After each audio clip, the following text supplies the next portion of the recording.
20 जनवरी के बाद बैन अवी हालात में एक तब्दीली नज़र आ रही है। 20 जनवरी से मुराद ट्रंप की हल्फ बर्दारी है। आज मैं अपने नौजवानों को बताना चाहता हूं कि ग्लोबल अफेयर्स को समझने के लिए सुपर पावर की डिप्लोमेसी को समझना होगा।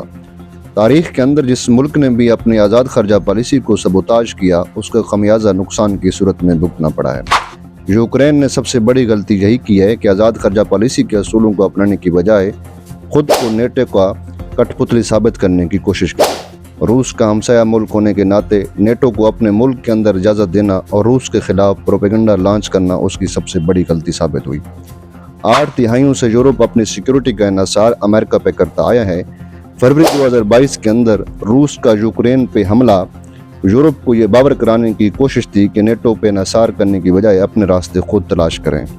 3 साल ये जंग अरबों डॉलर का ज़िया अमेरिका के लिए भी ये सबक है कि दूसरे मुल्क की प्रॉक्सी वार से उसकी सालमियत सदर का उठाते ही और जमहूरियत को तबाह करने का कदम बढ़ा रहा है। नहीं यूरोप के भी अब कान खड़े हो चुके हैं कि फकत नेटो का मेंबर होने से मुल्क की सिक्योरिटी और मुआशी हालत तब्दील नहीं होगी।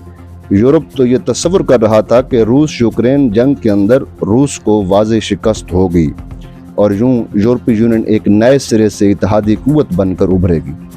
दूसरी तरफ ट्रंप और सदर पुतिन की होने वाली 1.5 घंटा फोन कॉल इस बात का सबूत है कि रूस ने अपने मुतालबात तस्लीम करवा लिए हैं।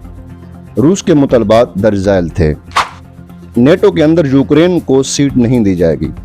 रूसी कब्जा में यूक्रेनी इलाकों को वागुजार नहीं किया जाएगा। तमाम यूक्रेन के इंफ्रास्ट्रक्चर की बहाली यूरोपीय यूनियन की होगी। इन मुतालबात से वाज़ेह नजर आ रहा है कि रूस अपने मकसद में कामयाब हो गया है। ट्रंप और पुतिन की कुछ दिनों में सऊदी अरब के अंदर मुलाकात मुतवक्के है। सऊदी वली अहद सालिस का किरदार अदा करने जा रहे हैं। इस जंग के असरात यूरोपीय यूनियन के ऊपर इस कदर गहरे हैं कि अब ये ममालिक अपने सिक्योरिटी का इन्हिसार अमेरिका पे कम करने जा रहे हैं। चीन इस खला को पूरा करने की कोशिश करेगा, मगर दूसरी तरफ देखा जाए अमेरिका को रूस के साथ ताल्लुकात बहाल करने का क्या फ़ायदा होगा। अमेरिका इस कोशिश में है कि चीन की तजारती मंडी के बढ़ाव को रोका जाए। रूस के साथ मिलकर एशिया के अंदर नए बुलाक की तामीर करना।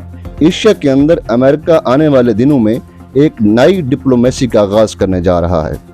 ट्रंप और इंडिया के वज़ीर-ए-आज़म नरेंद्र मोदी की मुलाकात और अमेरिका की सरमायाकारी आने वाले बुलाक की तरफ एक जेस्चर है, मगर हकीकत इसके बरक्स है कि रूस कभी भी अपने पार्टनर एलाय को नाराज नहीं करेगा, बल्कि ब्रिक्स के अंदर रूस तो चाइना के साथ पूरा साथ दे रहा है। आने वाले दिनों में क्या डेवलपमेंट्स होने जा रही हैं? क्या ट्रंप एशिया के अंदर चाइना के खिलाफ कॉन्फाइनमेंट पॉलिसी का आगाज कर पाएगा?